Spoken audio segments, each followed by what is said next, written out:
تو تصوف میں جب آدمی مرید ہوتا ہے شیخ کا، اور یہ بھی ذہن میں رکھ لیں مرید ہونے کے لیے ہاتھ میں ہاتھ دینا واجبات میں سے نہیں ہے. ہاتھ میں ہاتھ دینا یہ واجب نہیں ہے، یہ جائز بزرگوں کے طریقے کا ایک حصہ ہے. مگر آپ اگر حضور سیدنا غوث العظم رضی اللہ تعالیٰ عنہ کے زمانے میں نہیں ہوئے، 900 برس بعد بیٹھے ہیں، اگر آپ کا ارادہ آج بھی حضور غوث پاک رضی اللہ تعالیٰ عنہ کو اپنا شیخ مان لے، آپ کا دل، اور ان کی تعلیمات پر عمل کرتے ہوئے طلب حق میں چل پڑیں، تو آپ مرید ہیں، حضور غوث العظم جیلانی آپ کے شیخ ہیں. ہاتھ میں ہاتھ تو آپ نے کیا دینا تھا، آپ تو پیدا ہی ان کے 900 سال بعد ہوئے، 900 سال بعد پیدا ہوئے. تو یہ طلب حق، آپ حضور داتا گنج بخش علی حجویری ان کی کتاب کشف المحجوب کو لیں، ان کی تعلیمات پہ عمل کریں اور طلب حق کے لیے چل پڑیں. آپ داتا گنج بخش علی حجویری کے آپ مرید ہیں، وہ آپ کے شیخ ہیں. یعنی شیخ اور مرید کا رشتہ سمجھ لیں، مرشد کا رشتہ استاذ کا رشتہ ہے. جیسے امت کا رشتہ نبی کے ساتھ ہے، قیامت تک ہر آنے والا جو کلمہ پڑھے گا وہ حضور کا امتی ہوگا. ضروری نہیں کہ وہ حضور علیہ الصلوۃ والسلام کے زمانے میں تھا، جو زمانے میں تھے وہ تو صحابہ ہو گئے، اور جب آقا علیہ السلام کا وصال ہو گیا تو اس کے بعد تو پھر کوئی صحابی نہیں بن سکتا. وہ تابعی تبا تابعی ہوتے گئے، مگر امتی تو آج بھی ہیں اور قیامت تک رہیں گے. تو آپ امتی ہیں کیونکہ آپ نے انہیں اپنا پیغمبر، اپنا رسول تسلیم کر لیا، ان کی تعلیم کو قبول کر لیا، ان کی مطابعت پہ چل پڑے.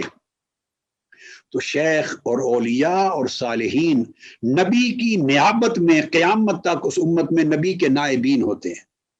جو ان کی تعلیم کو قبول کرتے ہیں جو لوگ، اور ان کی تعلیم اور رشد و ہدایت کے تحت طلب حق میں بیدار ہو جاتے ہیں اور اپنا سفر اللہ کی طلب میں، اللہ کی قربت کے لیے، اللہ کی رضا کے لیے، آقا علیہ السلام کی مطابقت کے لیے باطن کے حال کو درست کرتے ہوئے سفر شروع کر دیتے ہیں، تو یہ رشتہ قیامت تک جاری رہے گا.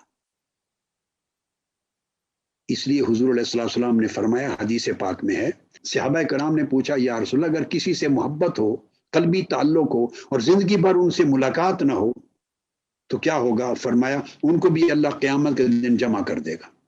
ایک بندہ مشرق میں ہو، ایک مغرب میں ہو، پوری زندگی ملاقات بھی نہیں ہوگی، تب بھی اللہ قیامت کے دن، مگر محبت ان کے ساتھ اللہ کے لیے ہے، تو اللہ پاک قیامت کے دن ان کو بھی جمع کر دے گا. یہ ایک رشتہ ہے محبت کا، طلب حق کا، رہنمائی کا، ارشاد کا ایک رشتہ ہے.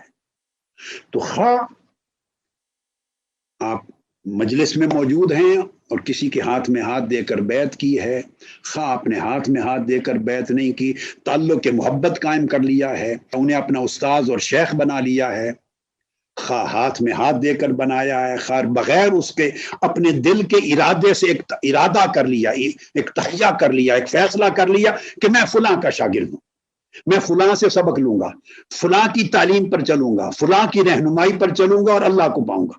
یعنی آپ ایک ارادہ کرتے ہیں، آپ کے دل کو بیدار کرتے ہیں، آپ کا رشتہ ارادت کا، مریدی کا قائم ہو گیا، وہ آپ کے شیخ ہو گئے. مگر شرط یہ ہے کہ وہ ارادہ کیا ہے؟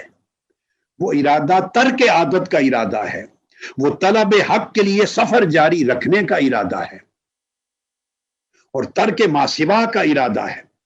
اور پھر دنیا تو دنیا ہے، آخرت بھی ترک کر کے فقط طلب مولا کا ارادہ ہے. یہ اگلا سٹیپ ہے، طلب مولا کا. تو جب بندہ طلب آخرت میں سفر شروع کر کے طالب مولا ہو جاتا ہے تو وہ مرید ہوتا ہے.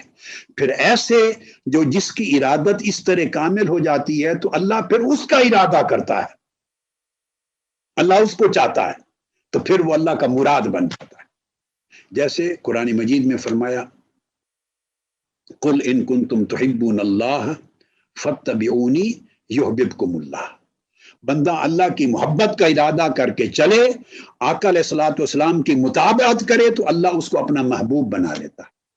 تو سفر شروع ہوتا ہے محب سے اور اینڈ ہوتا ہے اللہ کا محبوب بننے پر. تو طلب حق کا ارادہ کرتے ہوئے سفر شروع ہوتا ہے مرید ہونے سے اور اینڈ ہوتا ہے اللہ کی مراد بن جانے سے. اللہ اسے اپنا مطلوب بنا لیتا.